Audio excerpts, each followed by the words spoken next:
All right, make some noise, Bull City!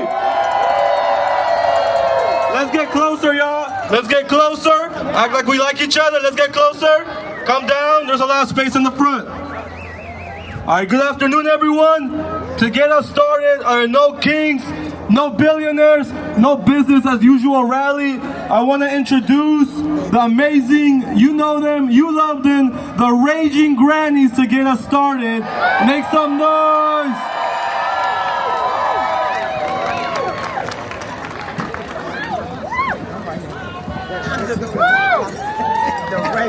So,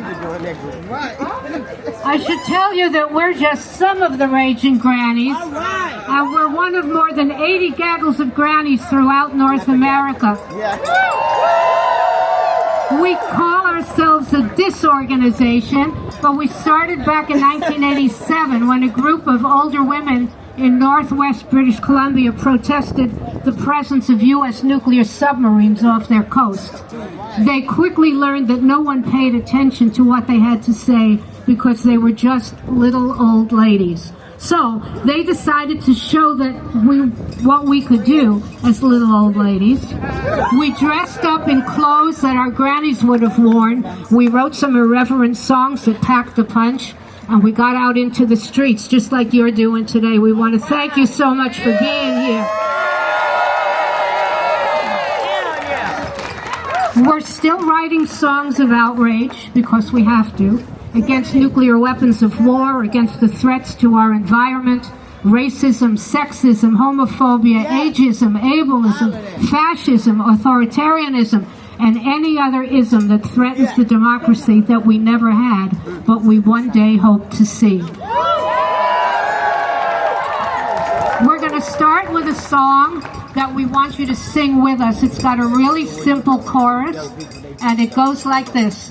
Oh, don't you know, they've got to go. Together we will stand. We'll sing and shout and kick them out. No kings in our land. Let's go. Oh, don't you know, they've got to go. Together we will stand. We'll kick them out. We'll kick them out and kick them out. No kings in our land. They swore our Constitution they'd defend with all their might, but they're deporting our good neighbors, and we're losing all our rights, and they torture and imprison, while our treaties they ignore, and this can't go on no more. Oh, don't you know, they got to go. Together we will stand. We'll sing and shout, kick them out and kick them out. No kings in our land.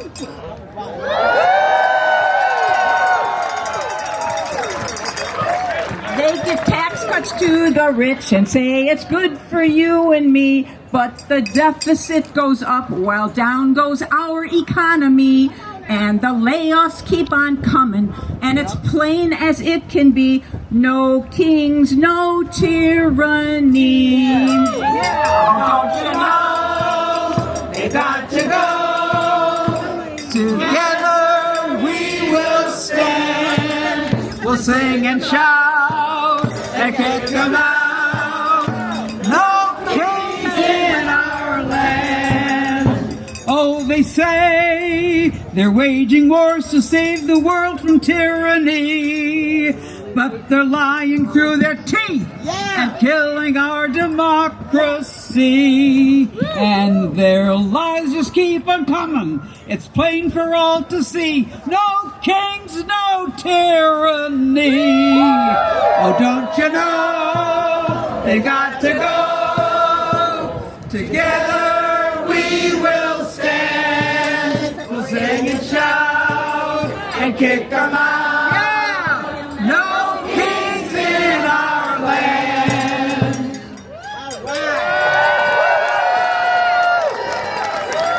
One more. Folks are homeless in our cities, and our health care is in doubt, while the billionaires get richer, and that's what it's all about. So we've got to get together, and we've got to rage and shout, no kings, no tyranny. Oh, don't you know, come on now, they got to go. Together we will stand. We'll sing and shout and kick them out. No kings in our land.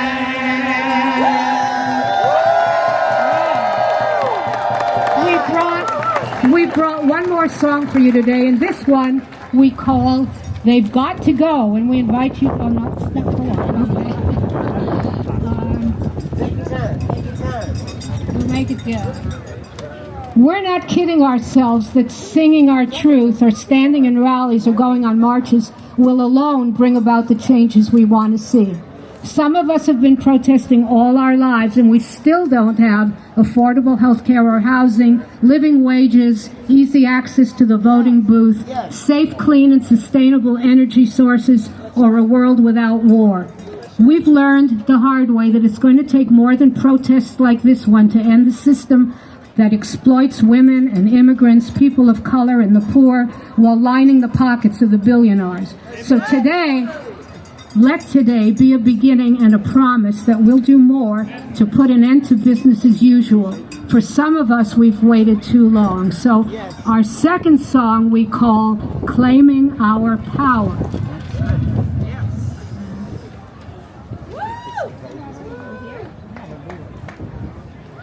Did you ever think you'd see the day?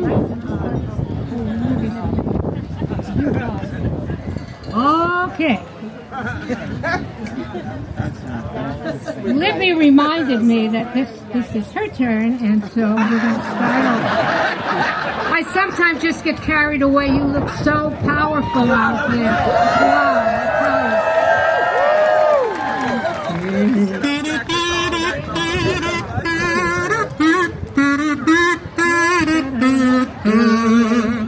Did you ever think you'd see the day? Did you think there'd come a time when peaceful protest in the street would be treated as a crime? When a nation claiming freedom and the right to think and speak would be brought down by a fascist group that attacks the poor and weak. First they came for college students and for labor unions too. Then they came for harmless immigrants working hard to make it through. And they're coming for the journalists and for all who dare speak out against the bigots and the billionaires. That's why we rage and shout. Now they're waging war in far-off lands, killing people while they sleep. While ICE enforcers, armed and masked, are killing people in the streets. So we granny sing as we demand they call off their brutal teams. Well, the people claim our power now, and we'll stop their fascist schemes. Yes, the people claim our power now, and we'll stop their fascist schemes.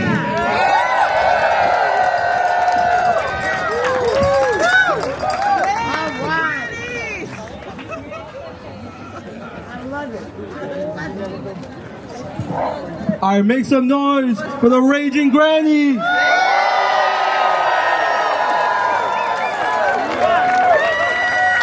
Thank you so much. Thank you. All right, good afternoon, Durham. How are we feeling? Thank you all for being here today.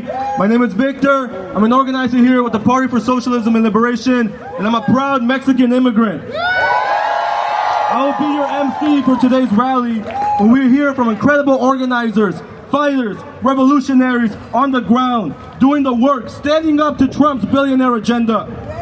We gather here in the South, in the Bull City, joining millions of people across the country, standing up, demanding, not asking, that we put an end to the terror being imposed on working class people, not just here in the United States, but across the world.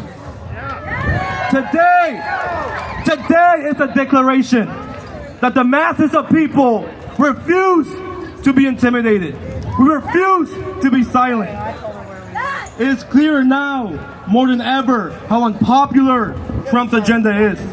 Whether it be the mass rise in the cost of living, ICE terror in our communities, the attack on our democratic rights, and the legal war in the Middle East that's killed thousands of innocent people, or the cuts to our health care. Working class people are fed up, and we're fighting back! And I cannot think of a better person to get us started here today. Our first speaker is a lifelong organizer, a revolutionary, a freedom fighter,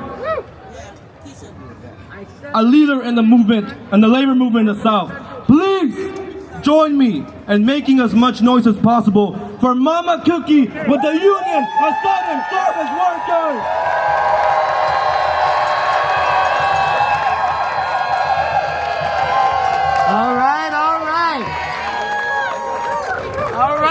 All right. Oh, Lord. Okay, go next time.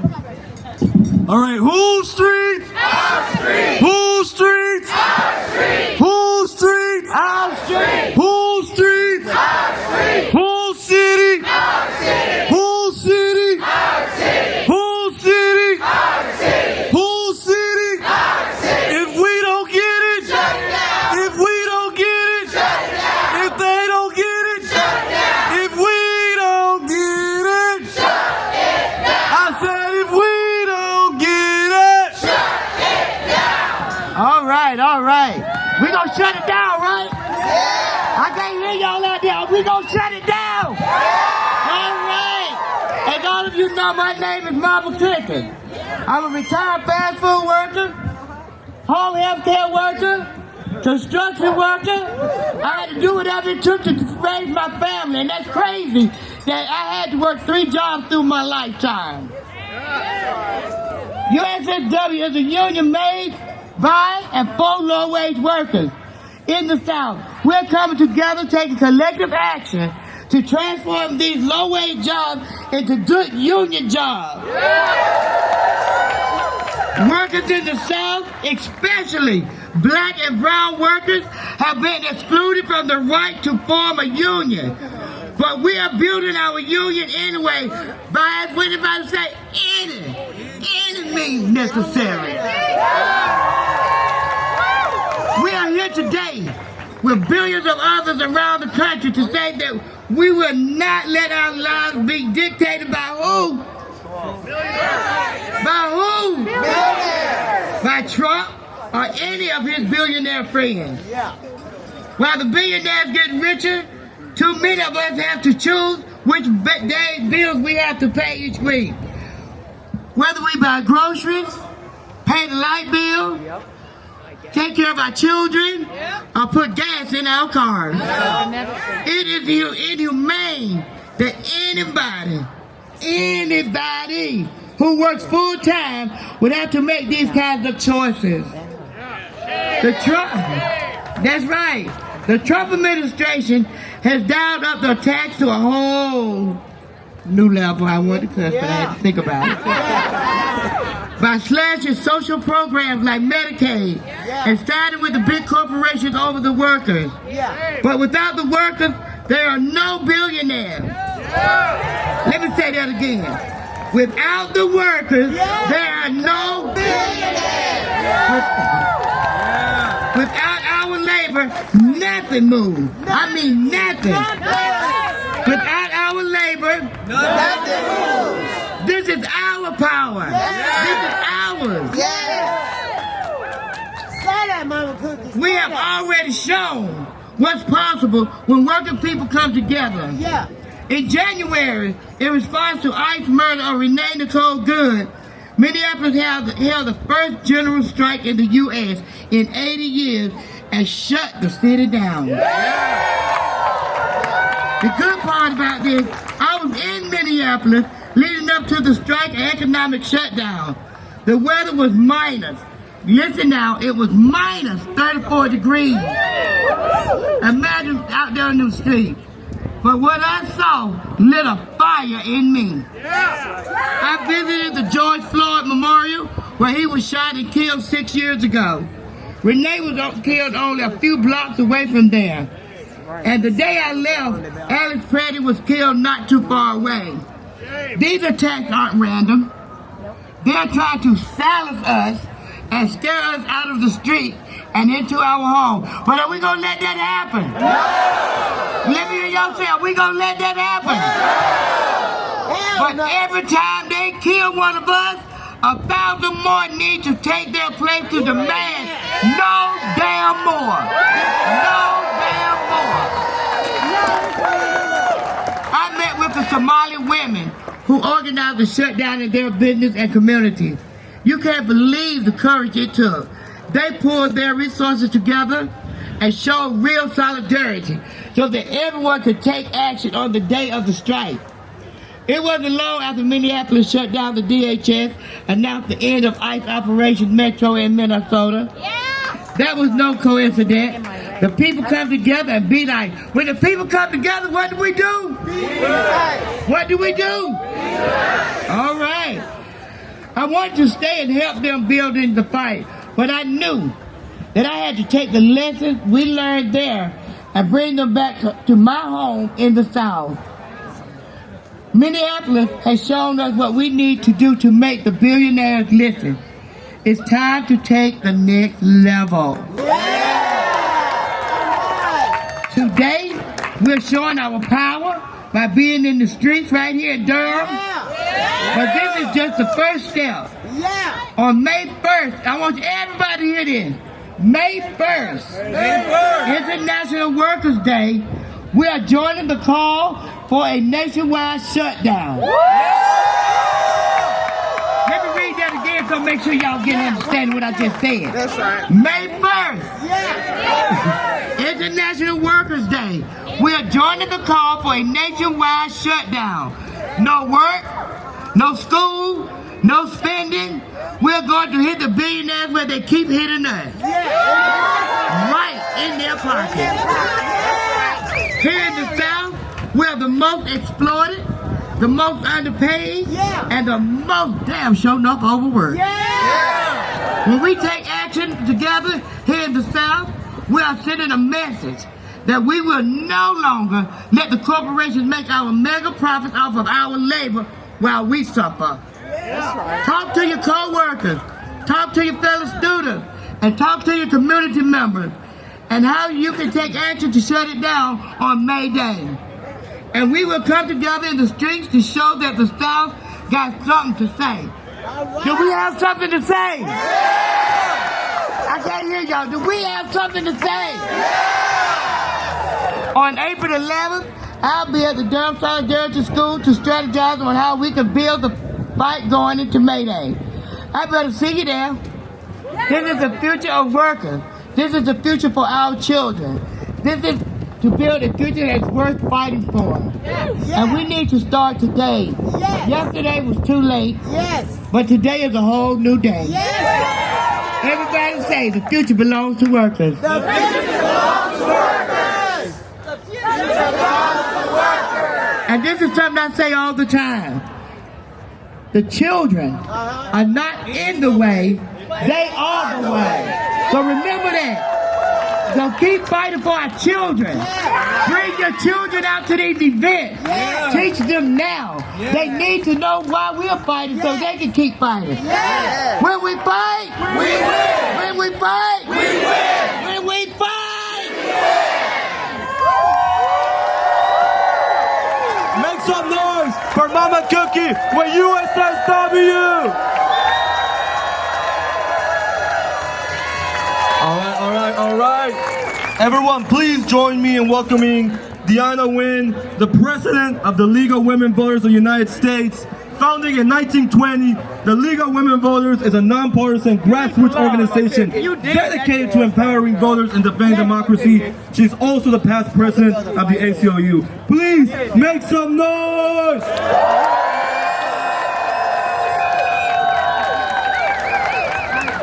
Good afternoon. It is a beautiful day to come out and defend democracy, isn't it? I'm Diana Wynn. I'm the national president of the League of Women Voters of the United States. The League is proud to serve as a national partner of the No Kings rallies happening across the nation today. But I want to give a special shout out to our local league, the League of Women Voters of Orange, Durham, and Chatham counties. Thank you for my fellow leaguers for being out here and helping organize this event.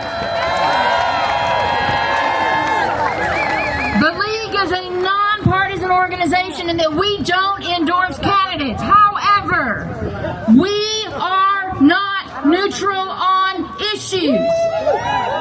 Our mission is to empower voters and to defend democracy. So, we will not be silent when our democracy is under attack.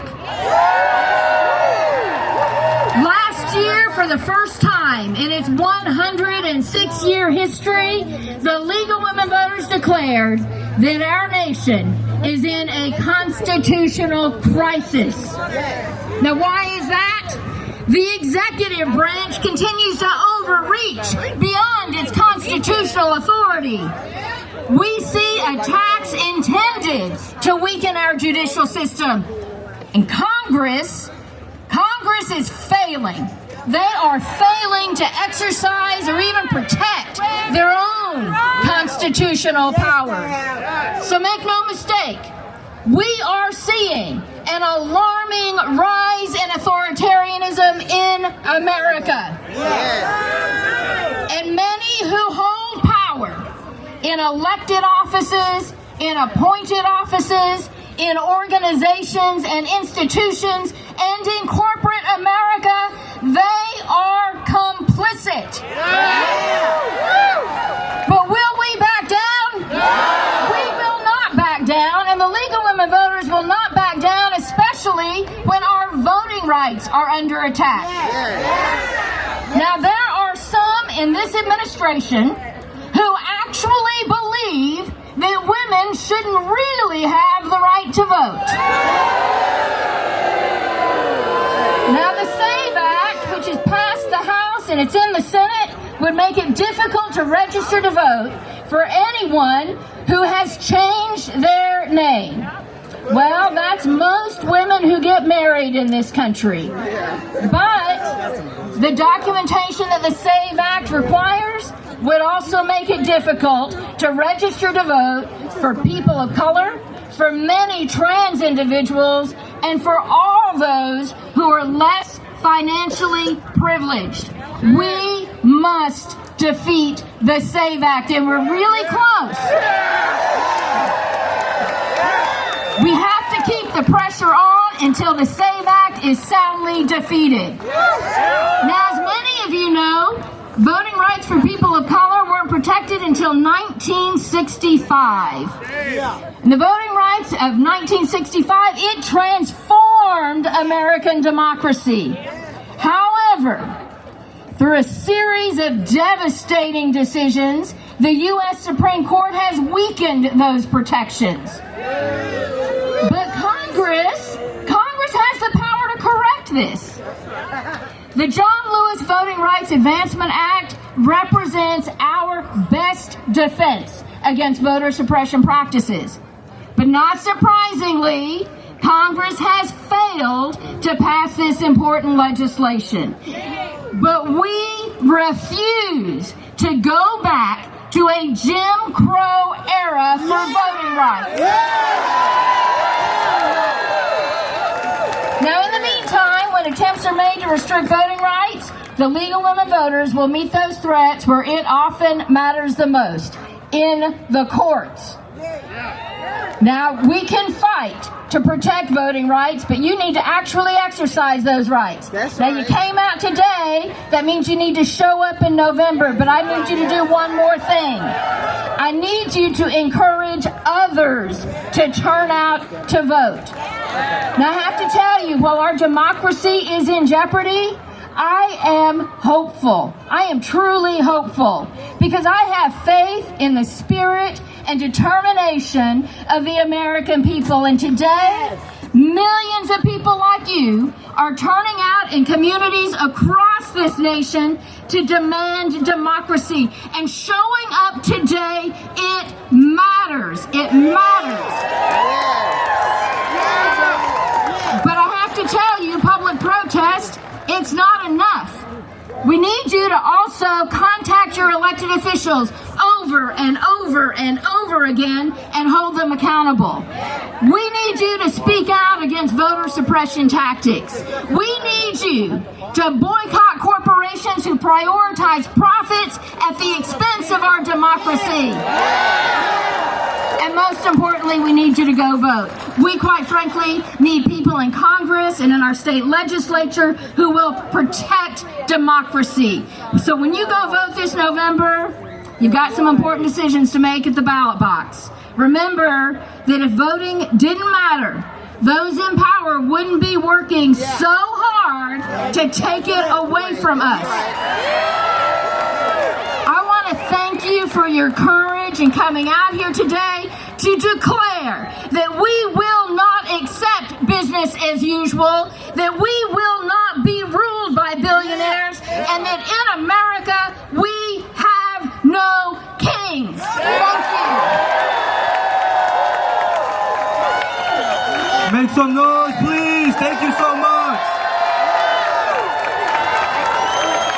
It is my absolute pleasure to introduce another longtime organizer and freedom fighter in the South. Nathanette Mayo is a longtime worker, community, environmental justice, and cultural activist. Member of the worker and civil rights organization Black Workers for Justice, past president and member of mighty UE 150, NC Public Service Workers Union. Make some noise. Active with the Southern Workers Assembly, co-manager of the Community Movement Center, Fruit of Labor World Cultural Center, and singer with the Fruit of Labor Singing Ensemble, who writes and sings social justice music that inspires, educates, and engages and liberates. That's a long list, y'all. We have an amazing revolutionary here. So please join me in making some noise for Nathanette Mayo.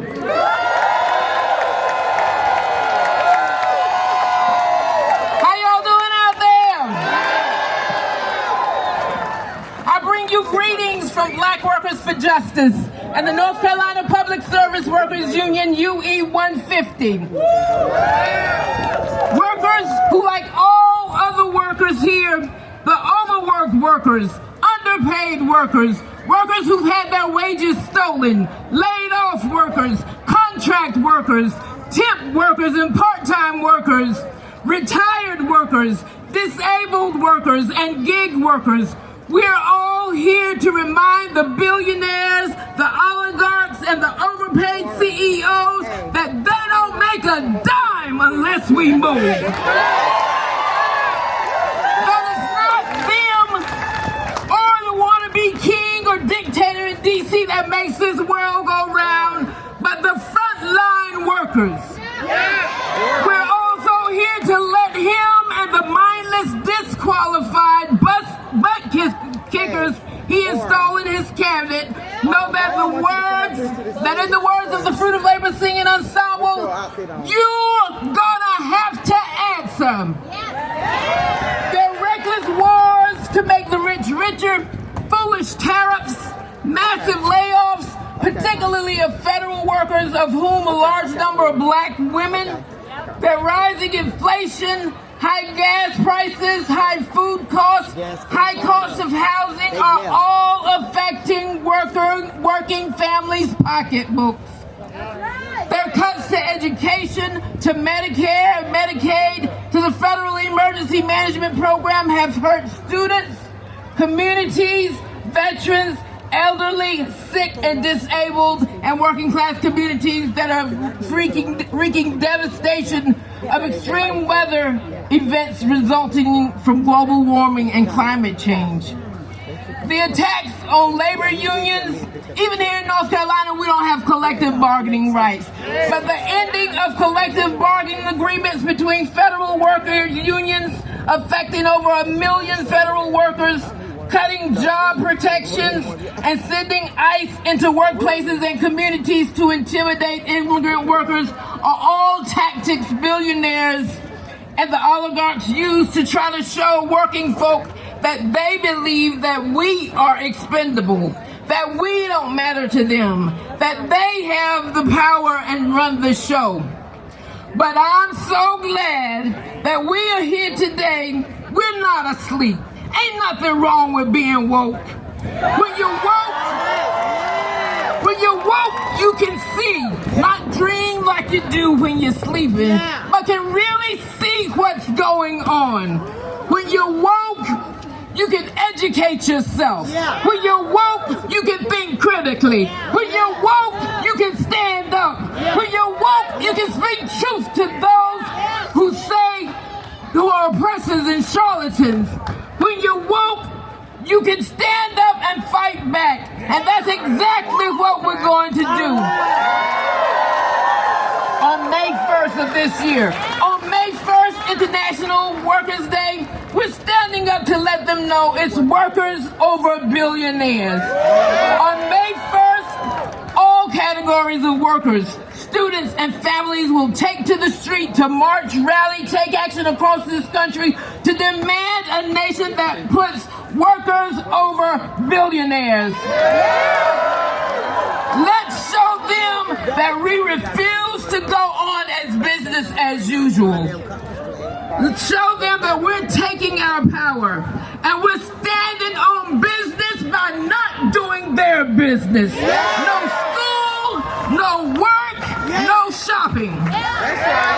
Let them, particularly Trump, know that as Fruit of Labor says, every shut-eye ain't sleeping, every goodbye ain't gone. What you do in the dark will come to the light. You're gonna have to answer. For the truth you're hiding, don't have to answer. For all your lying, don't have to answer. For your dirty dealing, say it with me, don't have to answer. For your troops in cities, don't have to answer.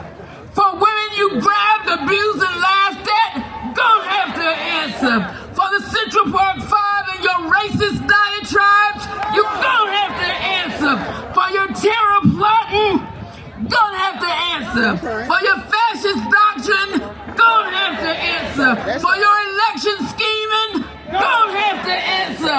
For your Gaza genocide, don't have to answer. For the health care you threw aside, don't have to answer. For the children your bombs have killed, don't have to answer. For the immigrants you scapegoat, don't have to answer. For the hatred and fear you stoke, don't have to answer.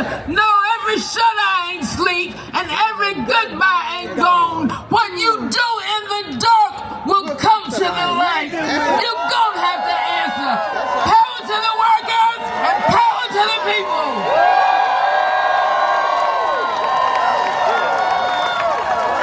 When we fight, we win. When we fight, we win. When we fight, we win. Make some more noise for Nathanette. Our next speaker is going to touch on something very personal to myself. We have seen ICE and Border Patrol terrorize our communities all across this country and right here in our communities. We have seen the families being ripped apart. We have seen the people detained. We have seen the people killed. But we've also seen the people resist. In Minneapolis, there was a historic general strike.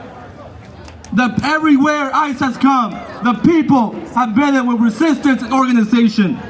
I am happy to introduce our next speaker, Dr. Andrea Casales, a double Tar Heel. Is a doctorally trained nurse, health justice researcher, and community activist based here in Durham, North Carolina. A daughter of Mexican immigrants, her work is rooted in a deep commitment to social justice, community wellness, and youth empowerment. With 7 years of experience as a nurse and a PhD focused on youth mental health. Andrea has seen firsthand how policy decisions shape everyday life.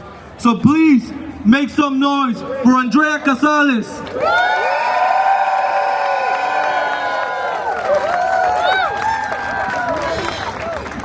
How are we feeling? I'm Andrea Casales. I am a worker and proud daughter of Mexican immigrants. Let me be clear. It is not defund ICE. It is not reform ICE. It is abolish ICE. Because if you can remember a time before 2003, then you can remember a time before ICE. But let's not stop there. If you object family separation, the deaths, the inhumanity, then you have to understand it's not just ICE at the center of it all. It's Customs and Border Patrol.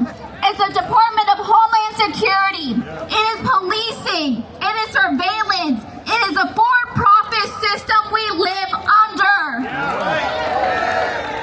We are here today because what is happening to us, to the people we love, and to strangers does not sit right with us. And that matters.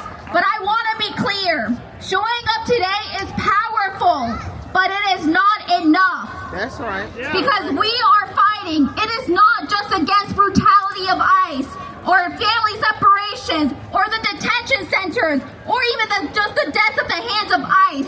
We are fighting for the system that created all of it. A system that allows people to be treated as disposable. A system that puts profit over people. A system that gives us feelings like we have kings, billionaires, CEO, while the rest of us are just fighting to survive.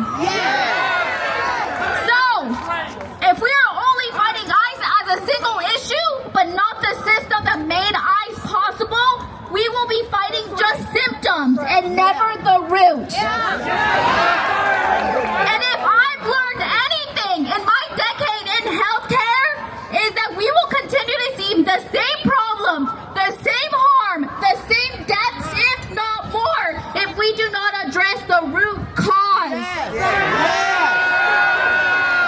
ICE does not operate alone. It is connected to surveillance systems, to corporations, billionaires, data centers, AI technology, to policies made in our local government. Because one of the biggest threats right now is expansion of surveillance technology. These are systems tied to ICE and law enforcement that use collected data to track immigrants, protesters, and now people seeking reproductive health care. And locally, we are helping to build that system. We are arming the federal government to use that technology to continue to wage war against working class people. It is all connected.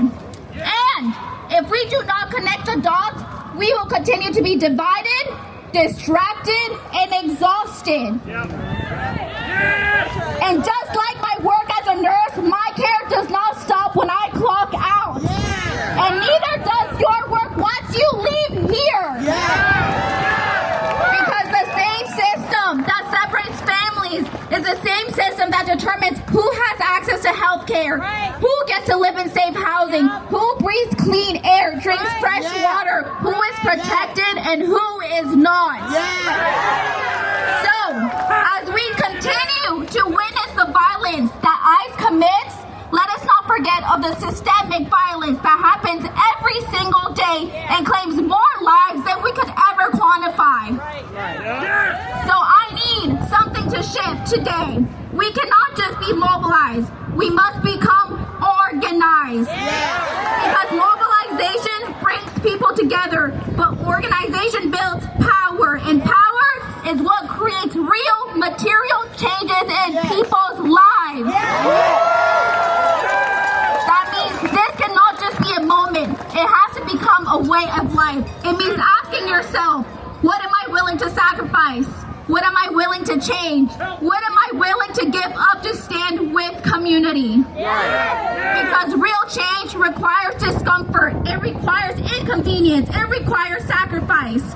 As my dad, mi papi, used to tell me, hazlo cansado, hazlo roto, hazlo con miedo, hazlo.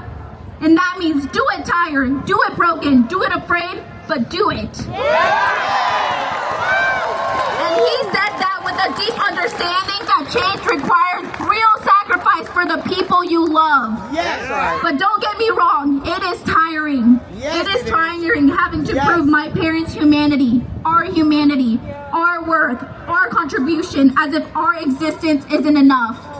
And yet, time and time again, the only way this country seems to respond is when it disrupts its economy. When crops go bad, or when construction is delayed, or when it inconveniences the top 1%, that's when something gets done. So, if the system, that is a system we're up against, then we need to be clear about how we fight it.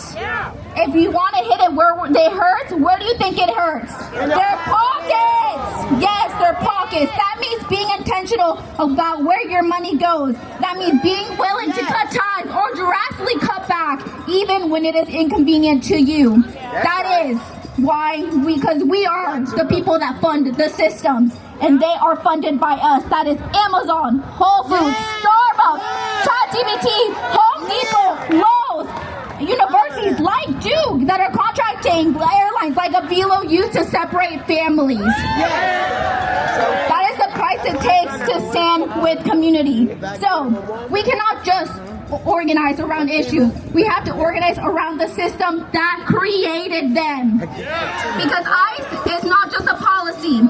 It is a product of a for-profit system. And we must meet the urgency of this moment. And I've been hearing the feedback about this protest, and it's valid, because right here, it is the beginning for some, but it is not enough. We are beyond mobilizing. We need to organize. So, what does that actually look like? It looks like connecting with your neighbors, asking what your community actually needs, financially supporting mutual aid networks, joining tenant groups, labor movements, holding your city accountable, divesting surveillance technologies and data centers and policies that harm working class people. Connect the dots, because our collective freedom depends on it. And the beautiful thing is, you do not have to do it alone. Look around you. This is community. And thus, for those who are just getting started, you belong here. And for those who have been doing this work for a long time, this is part of coalition building, and we have to meet people where they are. That is with guidance, with patience, with grace, because we all started somewhere. And even now, I am still learning, and that is how we build a real coalition. So yes, be here today, but do not let it end here. Let this be the moment you move from showing up to building something, from mobilizing to organizing, from protest to power, toward May 1st, a nationwide general strike! Because this is how we disrupt the system. This is how we win! And my favorite one, chant with me, El pueblo unido jamás será vencido. El pueblo unido jamás será vencido. El pueblo unido jamás será vencido. Thank you. Unido jamás será vencido. Thank you. Vencido. The people united will never be defeated. The people united will never be defeated. All right, make some noise for Andrea.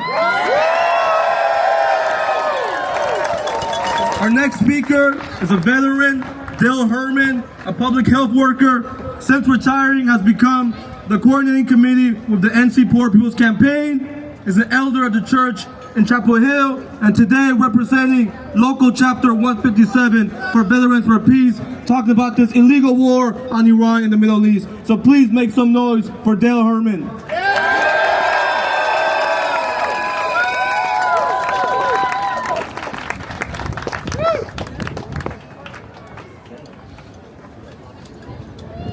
You people are beautiful. Thank you for being here. I'm a veteran of the American War in Vietnam. I call it that because Vietnam never attacked us. We invaded their country. I was a Navy hospital corpsman, and as such, I was sent to Vietnam with the Marines. The European ancestors of many of us came to this land with a colonial mindset, killing and forcing out the indigenous people, and the country has been operating with that same mindset of control ever since. Lyndon Johnson said that we were in Vietnam to protect America's interests. In other words, control. The Bush administration knew that there were no weapons of mass destruction in Iraq. And Secretary of Defense Donald Rumsfeld said that we were there to protect America's interests. Control. We have 750 military bases in other countries. Control. The current administration has its eyes on Greenland, has attacked Venezuela, and we are currently at war in Iran. A war that is costing us over $1 billion every day. Imagine what we could do with that money. 800 people in this country die every day because of poverty. So while we are spending money to kill people in Iran, we're also killing people here at home by not ensuring that everyone has access to affordable health care, food, and housing. General Dwight Eisenhower said, "Every gun that is made, every warship launched, every rocket fired signifies in the final sense a theft from those who hunger and are not fed, those who are cold and are not clothed." In addition to our tax dollars being spent on war, there's the destruction of the environment, such as through bombing of oil refineries. And every time we buy gas at these inflated prices, we are paying for this war. And since the goods we buy in stores are transported by trucks, the increase in prices of the goods that we buy is part of the cost of war. We're also antagonizing countries around the world as we try to control them. These are some of the costs of the war, but there are personal costs as well. There are the costs of lives in combat, and there are the costs of moral injury, where, for example, one kills other people following orders only to realize that they were innocent people, and then they have to live with that reality for the rest of their lives. There's also the cost of PTSD.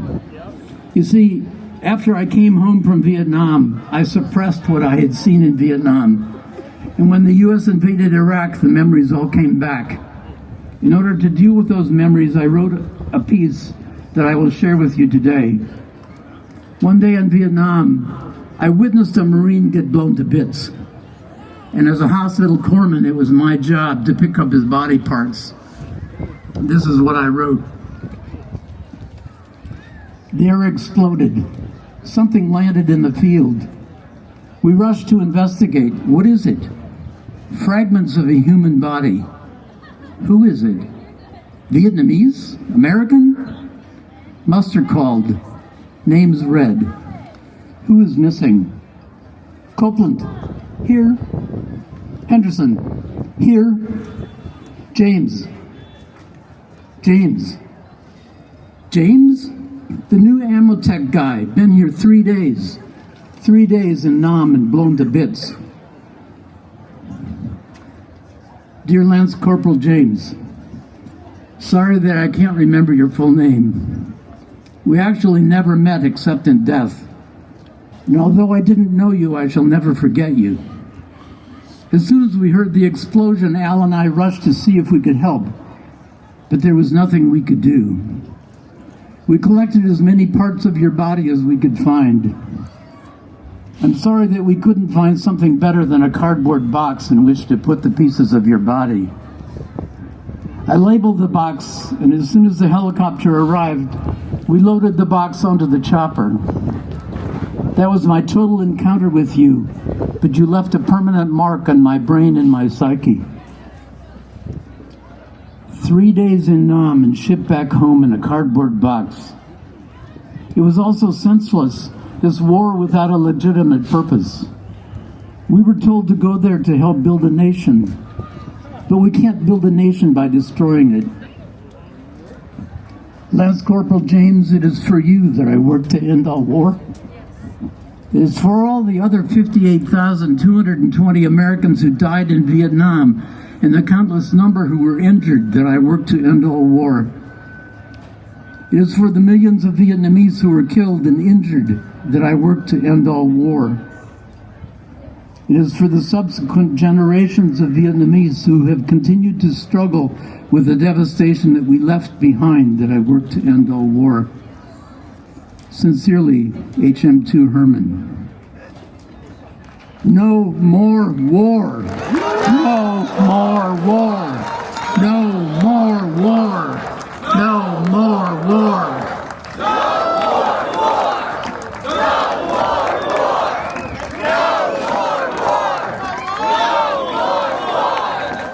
I'm gonna teach you a new chant. Repeat after me. Remember Nam and Iraq. Remember Nam and Iraq. We won't send our children back. We won't send our children back. Remember Nam and Iraq. Remember Nam and Iraq. We won't send our children back. We won't send our children We back. have to stand against this new war. $200 billion have been spent in 3 weeks to kill innocent people abroad. It's our tax money. Our tax money funding this war. Our tax money funding a genocide in Gaza. Our tax money funding the blockade on Cuba. Our struggle here domestically cannot be, it has to be connected with the international struggle. So thank you so much, Dale, for making that connection. Give it up one more time. Well, our final speaker here today, don't go anywhere yet, y'all. Please help me introducing a revolutionary preacher, Reverend Ryan.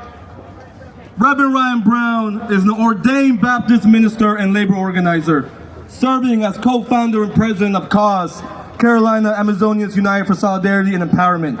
Rooted in the Black church tradition, he brings a prophetic voice that calls to people to turn the faith into action and build power for justice. So please, make some noise for Reverend Ryan Brown!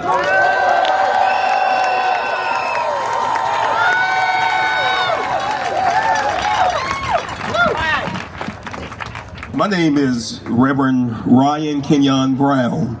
I'm an ordained Baptist minister, a gospel-grounded Christian, a co-founder and president of Carolina Amazonians United for Solidarity and Empowerment, and a truth-telling troublemaker. I am a product of the Black church, raised by my grandparents who were sharecroppers, and shaped by a faith that refuses to stay silent in the face of injustice. I greet you in the spirit of strategy, in the language of solidarity, and in the legacy of struggle.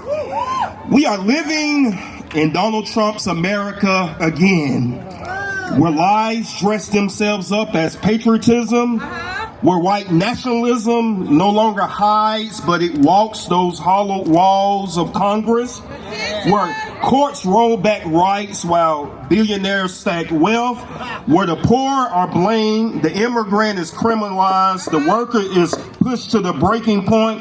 And we need to be honest about what we are witnessing in 2026. This is not just politics. This is a moral crisis. And in a moment like this, you don't get the opportunity to be neutral. You either stand on the side of justice or you stand on the side of what is destroying our democracy. Power is consolidating. Accountability is disappearing. Lies are outrunning truth, and fear is being used as a strategy to control and divide.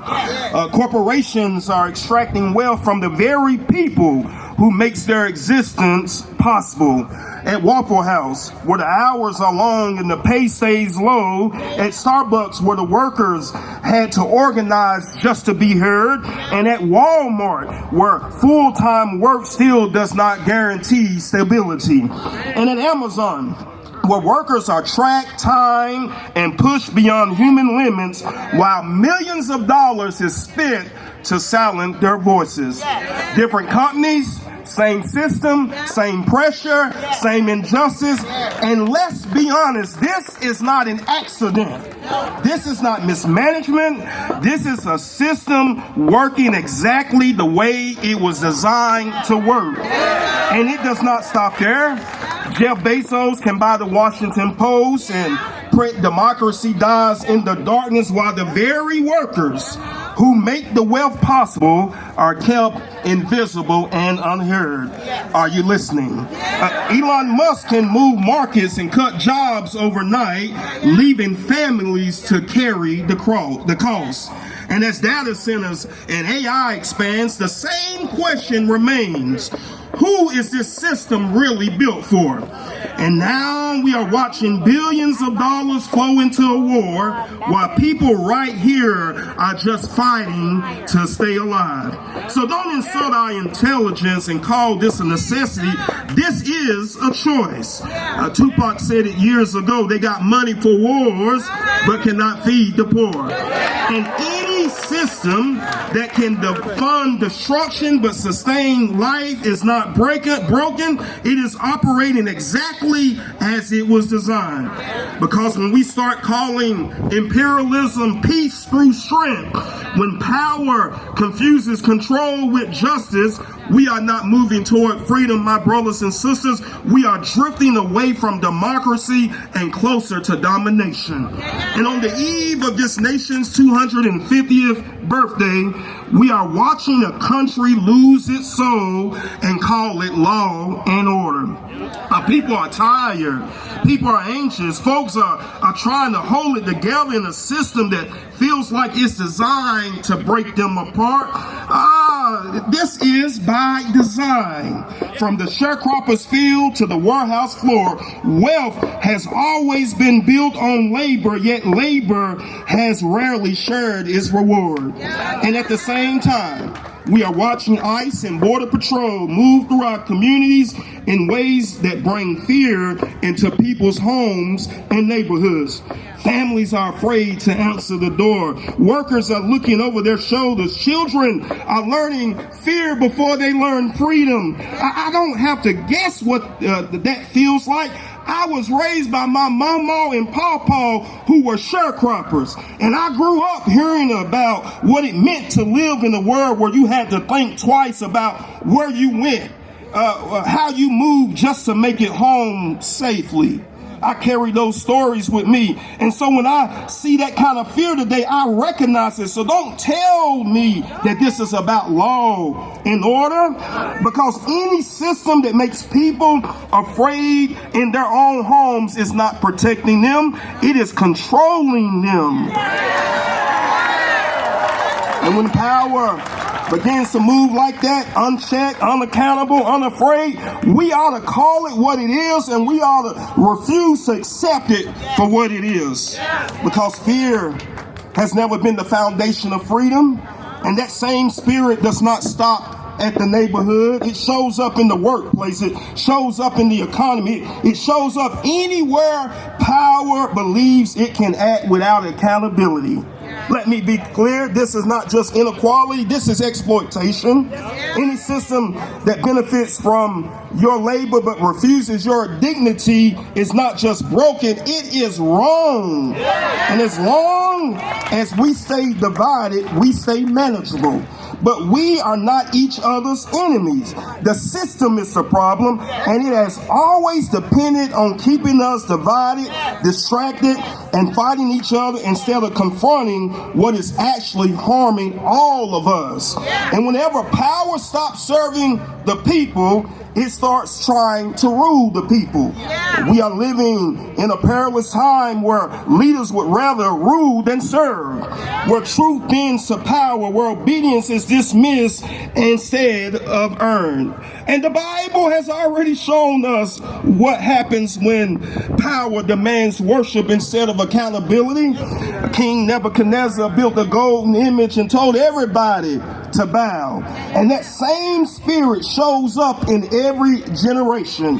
Whenever power demands obedience instead of justice, different names, same demand, they want you to bow. And even the founders of this nation warned us about moments like this. Was it not Thomas Paine who said that any group that holds power without accountability cannot be trusted? And George Washington warned us against the false patriotism. So don't tell me that this is new. This is what happens when power forgets who it is supposed to serve. Nobody is coming to save you and me. If change is going to come, it's going to come from the people who are willing to speak up, stand up, and organize. So we have to be clear. We were never meant to live under kings, and we will not bow. Because if we do not tell the truth, we will start bowing without even realizing it. And if the system is organized, then we must be organized. Power does not change because you ask it to change. It changes when people demand that it change. Which is why your vote matters. Your vote is symbolic. It is one of the clearest expressions of the power that you have. And don't get it twisted. This is not just about politics. This is a question of right and wrong. And when we are done negotiating with injustice, no kings over workers, no kings over our communities, no kings over our votes, no kings over our bodies, no kings, period. Because when people organize and refuse to bow, power has no choice but to answer. We did not come this far to stay comfortable. We came to confront what is wrong. So I will ask you as I take my seat, did we come all this way to bow now? No! Did we come all this way to be silent now? No! Did our ancestors fight so hard for us to bow now? No! Hell no, they didn't. No kings now, today, or forever. Because silence is a moment like a surrender, and talking is not enough, feeling is not enough, and at some point you have to act. You got to vote, you got to mobilize, you got to educate, you got to agitate, you got to activate, and do not stop until justice shows up. Do not stop when they push you back. Do not stop when they threaten you. Do not stop when they try to wear you down, because in due season we shall reap if we faint not. And hear me clearly, whatever you do, we would not bow to power. We would not bow to fear. We would not bow to injustice. We would not bow, because power belongs to the people.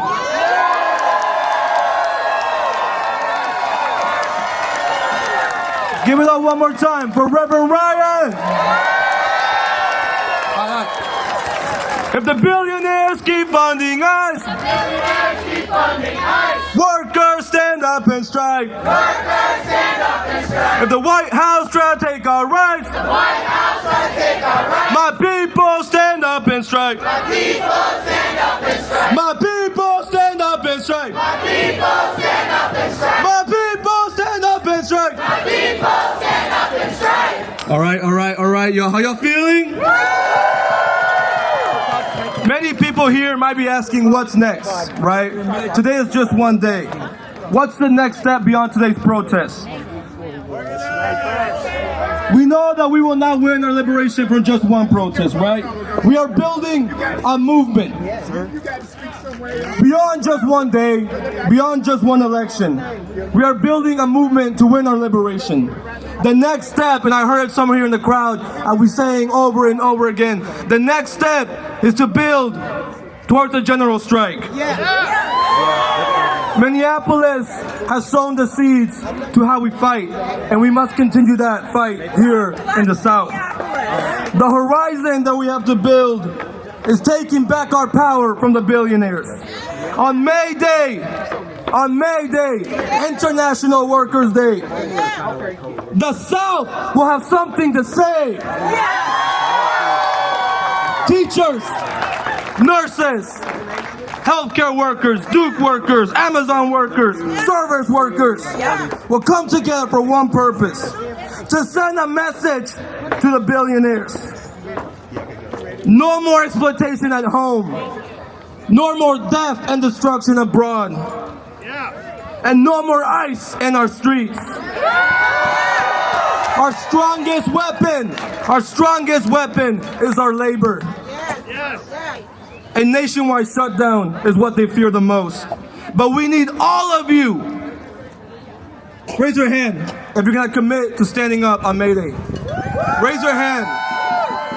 Because we need every single one of you to come together, to talk to your coworkers, to your students, to your family, to your neighbors, to do outreach, to organize in your communities, to make this actually possible. We have a historical responsibility to play right now. And as the great W. Du Bois said, as the South goes, so goes the nation. So to end it off, repeat after me. I believe that. I believe that we. I believe that we will. I believe that we will win. I believe that we will win. I believe that we will win. I believe that we will win. I believe that we will win. Thank you so much. Check out the tables, talk to an organization, get organized, build to May Day. We have a world to win. Thank you so much, everyone.